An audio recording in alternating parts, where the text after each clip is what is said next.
Kasalukuyan, mainit na pinag-uusapan ang kalagayan ng relasyon ni Paolo Avellino at Kim Chiu bilang isang love team.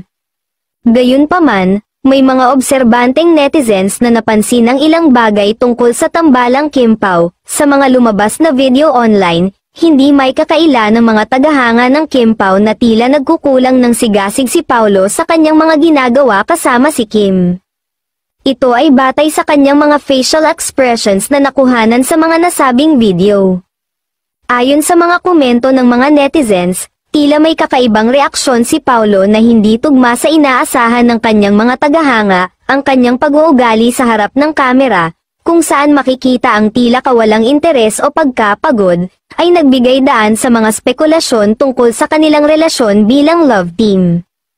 Ang mga video na kumalat ay nagpakita ng ilang pagkakataon na tila hindi magaan ang pakikitungo ni Paolo kay Kim, na nagdulot ng pagdududa sa ilang mga fans. Bagamat hindi naman tuwirang sinabi ni Paolo ang kanyang nararamdaman, ang mga ganitong senaryo ay nagiging sanhi ng pag-aalala sa mga taga-suporta ng Kim Pao.